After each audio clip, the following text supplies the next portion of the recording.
मेरा right answer आएगा, मेरा जो भी राइट आंसर आएगा वो कहीं न कहीं वो राइट आंसर 3 का मल्टीपल होगा।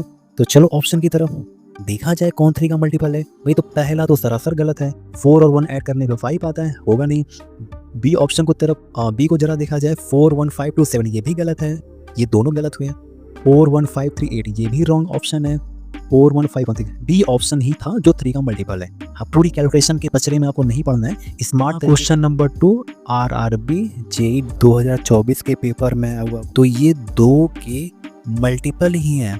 तो आप इसको बहुत सारे मल्टीपल होंगे, हालांकि 2 दी पावर 6 होता है ये, तो इसके मल्टीपल के पीछे नहीं परेशान होना है, सीधे ऑप्शन पे चले आओ कि किस ऑप्शन में अपॉन में यानी नीचे y की वैल्यू नीचे रहनी है, तो y की वैल्यू के हिसाब से कौन सा ऑप्शन है जो 2 का मल्टीपल है। तो पहला ऑप्शन 2 का मल्टीपल है, 35 तो 2 का मल्टीपल होता नहीं, गलत। 33 भी ये होता नहीं, गलत। 33 ये भी गलत। सीधा सीधा मेरा आंसर आ गया ऑप्शन नंबर ए। ये एडवांस मैथ का क्वेश्चन है और मेंसुरेशन का। इसमें देखो क्या बोला हुआ, उस बेलन का आयतन ज्ञात कीजिए। आपको पता है बेलन का आयतन, वॉल्यूम ऑफ सिलेंडर क्या होता है? ये होता है भाई मेरे पाई आर स्क्वायर एच। और आप मुझे बताओ, इनकी रेडियस तो दे रखी है और इनकी हाइट भी दे रखी है, हालांकि इनमें से हम लोग कुछ भी यूज नहीं करेंगे। तो आपका जो भी राइट आंसर होगा, आपका जो भी राइट आंसर होगा, एक बड़ा सा नंबर आएगा, वो बड़ा सा नंबर कहीं न कहीं 11 का multiple. Only and only option B is correct. Okay, hello everyone, कैसे हैं आप सभी? उम्मीद करते हैं बहुत अच्छे होंगे आप। हम लोग इस वीडियो में सेट 2 के टॉप 7 क्वेश्चन डिस्कस करेंगे और ये सारे क्वेश्चन भी प्रीवियस ईयर एग्जाम से रिलेटेड हैं, जिसमें यूपीएसआई और रेलवे के क्वेश्चंस हैं, जिनको हम लोग सीधे बिना किसी डिटेल सोल्यूशन के डायरेक्ट कुछ ऐसे अप्रोच के साथ किया जाएगा ताकि हमें करेक्ट ऑप्शन बहुत कम टाइम में मिल जाए। तो स्टार्ट करते हैं आज का पहला क्वेश्चन। क्वेश्चन को रीड किया जाए। 5% प्रतिवर्ष की दर से साधारण ब्याज के तहत 68,500 रुपए की राशि निवेश की गई। 28 वर्ष बाद राशि निकाल ली जाती है और कुल राशि का 3/4 हिस्सा शेयर बाजार में निवेश कर दिया जाता है। तो शेष राशि ज्ञात कीजिए। आप समझो, इसमें इसमें इन्होंने अमाउंट की बात की है, इन्होंने कुछ पैसा इसमें इन्वेस्ट किया है। हालांकि ये पैसा यहाँ पे दिया हुआ है, आपको उसको लेने की जरूरत नहीं है। आप डायरेक्ट बताओ ये पैसा, और रेट देखो जरा सा, 28 साल का 5% से ब्याज। तो 28 पंजे होता है भाई मेरे 140%, 28 पंजे होता है 140%, चूंकि अमाउंट की बात हो रही है तो 100 और ऐड करो, तो ये आपका नेट जो परसेंटेज पहुंचेगा वो 240%। और इस पूरे पैसे का इन्होंने क्या बोला हुआ है, 3/4 हिस्सा ये शेयर मार्केट में लगा दिए। बस 4 में से 3 हिस्सा शेयर मार्केट में गया, तो बचा कितना भाई मेरे? क्योंकि इन्होंने शेष राशि की डिमांड की है कि बचा कितना, तो बचा कितना कहेंगे 4 में से 1 यूनिट बचा है इनका भाई। तो अब आप मुझे बताओ ये किसका फैक्टर है? ये 3 का, इसका मल्टीपल कहेंगे तो 3 का मल्टीपल है। इसका मतलब जो भी मेरा राइट आंसर आएगा, मेरा जो भी राइट आंसर आएगा वो कहीं न कहीं वो राइट आंसर 3 का मल्टीपल होगा। तो चलो ऑप्शन की तरफ देखा जाए कौन 3 का मल्टीपल है। भाई तो पहला तो सरासर गलत है, 4 और 1 ऐड करने पे 5 आता है, होगा नहीं। बी ऑप्शन को तरफ बी को जरा देखा जाए 4 1 5 2 7 ये भी गलत है, ये दोनों गलत हुए। 4 1 5 3 8 ये भी रॉन्ग ऑप्शन है। 4 1 5 1 6 डी ऑप्शन ही था जो 3 का मल्टीपल है। हाँ, पूरी कैलकुलेशन के पचड़े में आपको नहीं पढ़ना है, स्मार्ट तरीके से इसको अप्रोच में लेकर चलना है ताकि बहुत कम टाइम में आपका आंसर निकल आए। चलो बढ़ते हैं क्वेश्चन नंबर 2 की तरफ। हाँ भाई, ये रहा क्वेश्चन नंबर 2, आरआरबी जेईई 2024 के पेपर में आया हुआ क्वेश्चन है। और इस क्वेश्चन को जरा पढ़ा जाए, यदि एक्स वाई के व्युत्क्रमानुपाती है। अच्छा, व्युत्क्रमानुपाती का मतलब होता है if X is inversely proportional to Y, means X का जो भी वैल्यू आप निकालोगे वो y के केस में क्या होगा, वो 1/y की तरह ट्रीट किया जाएगा। तो y नीचे हो जाएगा। तो आप बहुत ज़्यादा परेशान नहीं होना है। यहाँ देखो, यहाँ पे y की वैल्यू कितनी दे रखी है, 64, और किसका मान पूछा है, x का। तो आप इन डाटा को बिल्कुल इग्नोर मारो और सीधे-सीधे यहाँ पे चले आओ कि भैया जो नया x का मान आएगा, वो कहीं न कहीं 1/y होगा। और 1/y का मतलब 1/y की वैल्यू यहाँ पे तो गिवन है 64।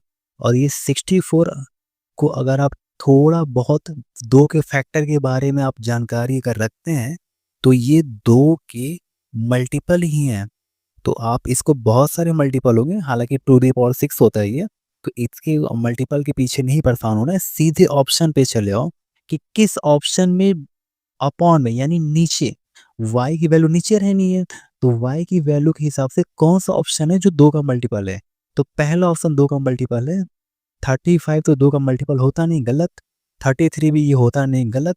33 ये भी गलत। सीधा-सीधा मेरा आंसर आ गया ऑप्शन नंबर ए।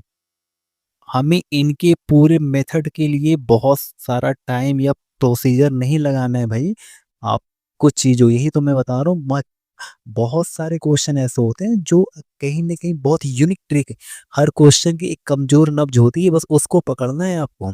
अगर वो करना सीख गए, तो बहुत चीज़ आप हवा में उड़ाने लगोगे। चलो क्वेश्चन नंबर 3 में चलते हैं।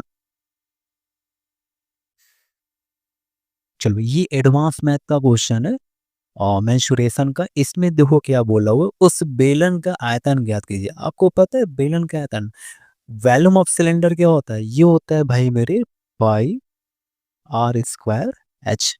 और आप मुझे बताओ, इनकी रेडियस तो दे रखी है और इनकी हाइट भी दे रखी है। हालांकि इनमें से हम लोग कुछ भी यूज नहीं करेंगे, क्यों बता रहा हूं मैं। पाई की वैल्यू आपको पता है ये 22/7 होती है।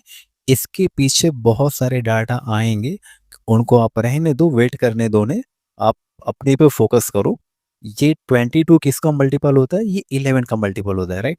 11 का मल्टीपल होता है और 11 के साथ बहुत सारे डाटा पीछे इनको फॉलो करेंगे। तो आपका जो भी राइट आंसर होगा, आपका जो भी राइट आंसर होगा, एक बड़ा सा नंबर आएगा, वो बड़ा सा नंबर कहीं न कहीं 11 का मल्टीपल होगा। तो चलो डिविजिबिलिटी रूल ऑफ 11 इन पे अप्लाई किया जाए, कौन सा ऑप्शन फॉलो करता है। तो पहले ऑप्शन को चेक करते हैं, 15660 यानी 6 हो गया, और इनका डिफरेंस लेंगे तो 257। भाई ये तो 1 आएगा जो कि गलत है। ऑप्शन नंबर बी 1560, तो ये 6 होने वाले, इनका डिफरेंस 156। हाँ भाई, इसके तो चांसेस बन रहे हैं, ये 0 दे रहा है। ऑप्शन सी को चेक करते हैं, 150, 150 ये 6 हो गया, और 35 इसको करेंगे भाई मेरे, तो ये 8 हो जाएगा। तो ये तो भाई मेरे हिसाब से 2 आएगा जो कि नहीं है, गलत ही है।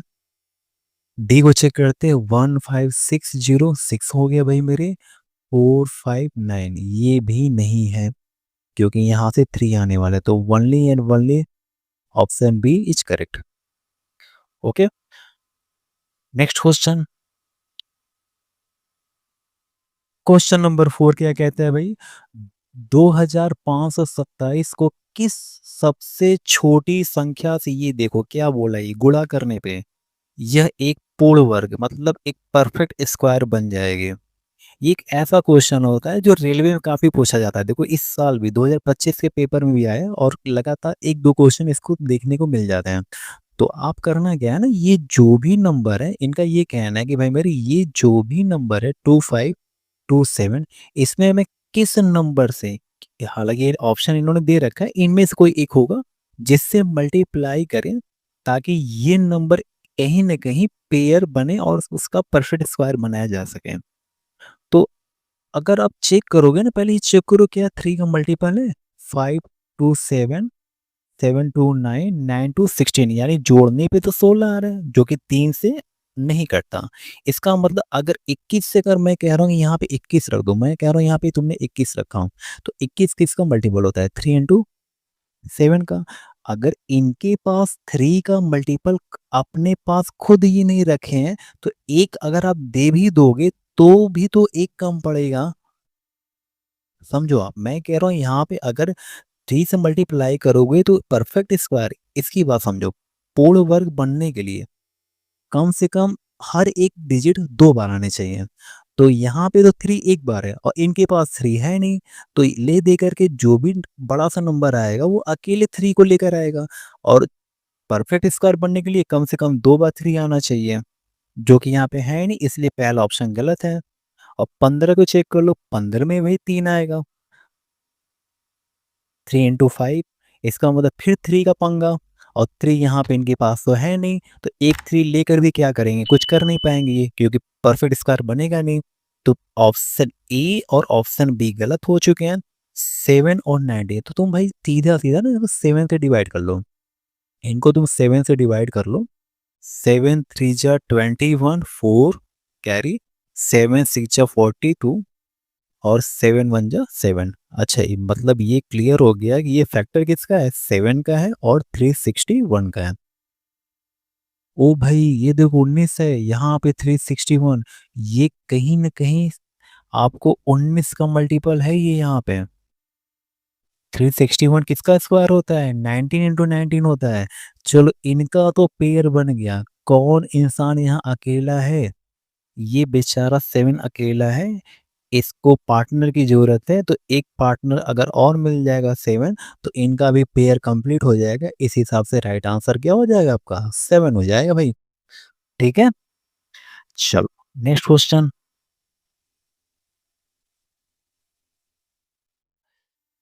Question number 5।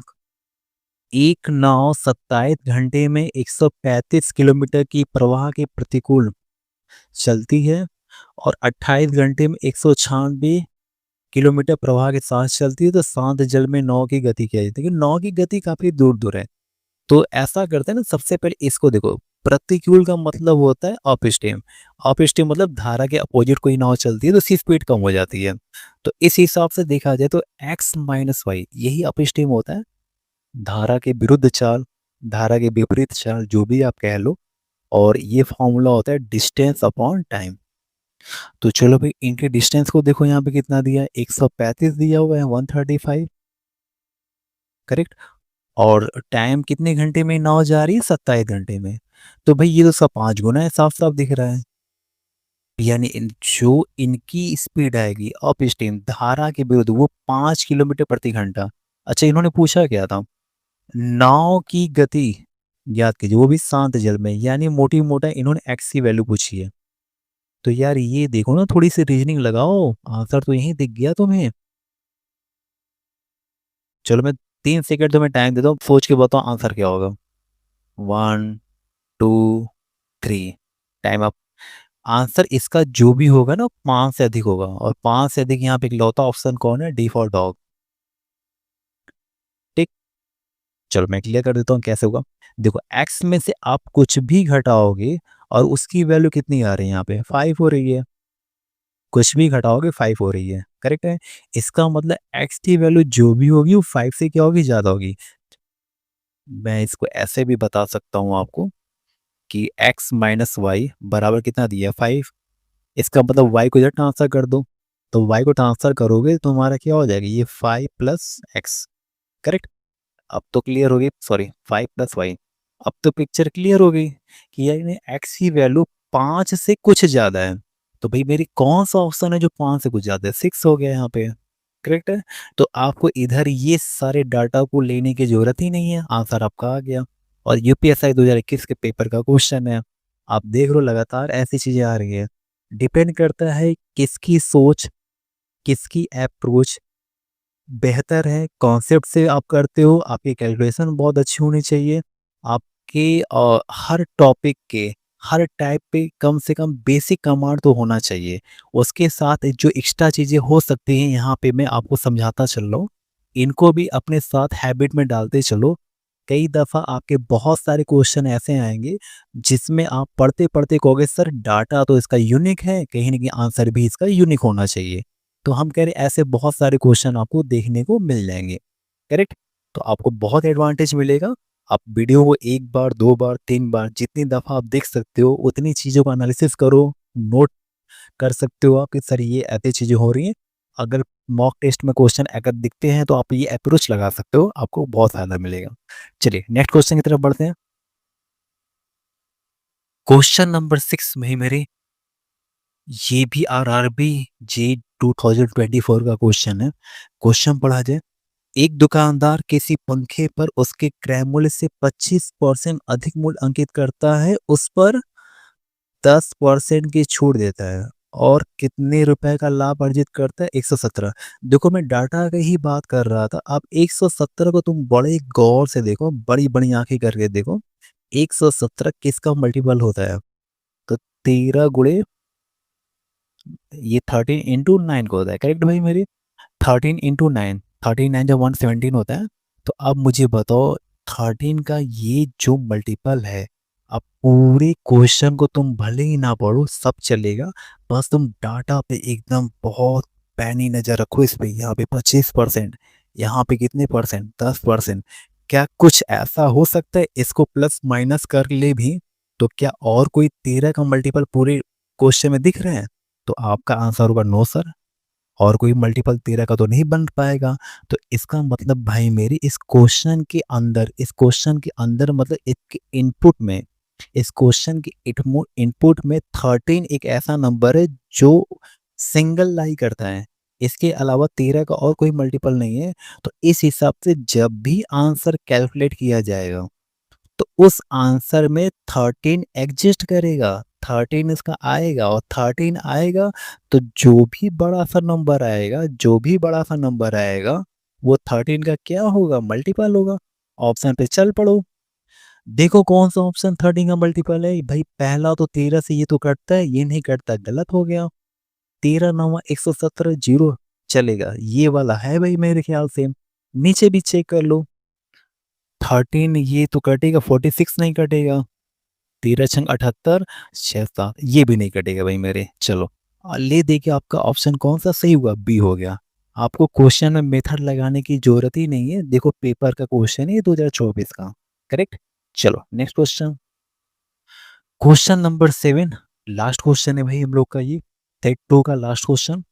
तो चलो रीड करते हैं, 27 48 276 368 का एलसीएम, इसका एलसीएम निकालना है।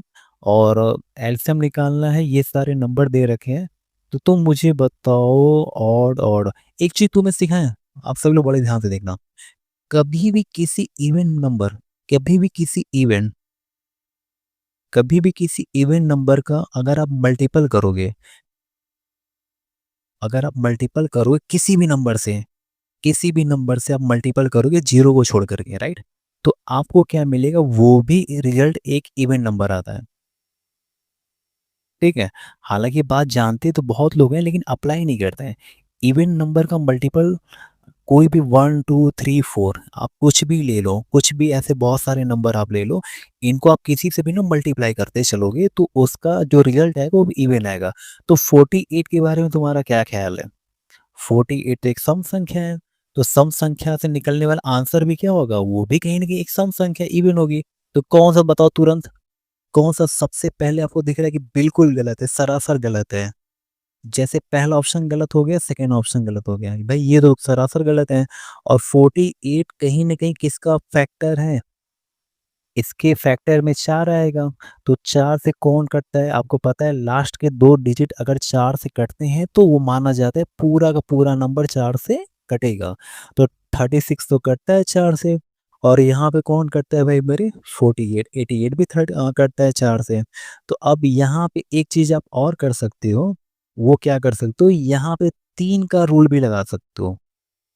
27 किसका होता है? 9 इंटू 3 होता है।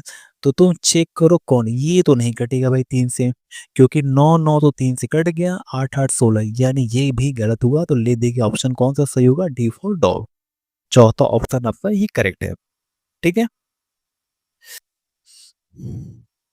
चलिए हम लोगों ने आज सेट 2 के क्वेश्चन को डिस्कस कर लिया, और बहुत जल्दी आपको सेट 3 के क्वेश्चन भी मिलेंगे, और उनको भी हम लोग एक बहुत ही यूनिक अप्रोच के साथ बहुत डिटेल में नो सॉल्यूशन इसको हम लोग इस फॉर्मेट में पढ़ेंगे कि नो सॉल्यूशन मतलब सॉल्यूशन बहुत कम, 1 स्टेप या 2 स्टेप के नाम पे चलेगा, बाकी चीज़ों को हम लोग डायरेक्ट सीधे ऑप्शन को देख कर के हम लोग सही ऑप्शन को करेक्ट कर लेंगे। ऐसे अप्रोच को हम लोग को डेवलप करना है ताकि एग्ज़ाम पे जो भी क्वेश्चन आते हैं, उनमें इस मेथड को अप्लाई कर पाएँ और हालाँकि सारे क्वेश्चन तो नहीं हो पाएँगे लेकिन मैक्सिमम क्वेश्चन हो जाते हैं। तो धीरे-धीरे इस चीज़ को डेवलप किया जाएगा।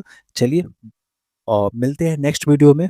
तब तक के लिए अपना बेस्ट देते रहिए, आप लोग मॉक टेस्ट लगाते रहिए और कम से कम पर डे भाई मेरी आप लोग 6 से लेकर के 8 घंटे की स्टडी का एक शेड्यूल फॉलो करते रहिए, जिसमें आपका GS, math, reasoning, Hindi, English जो भी लैंग्वेज है आपका सारा फॉलो करिए। ठीक है? चलिए ऑल द बेस्ट, मिलते हैं नेक्स्ट वीडियो में। Thank you.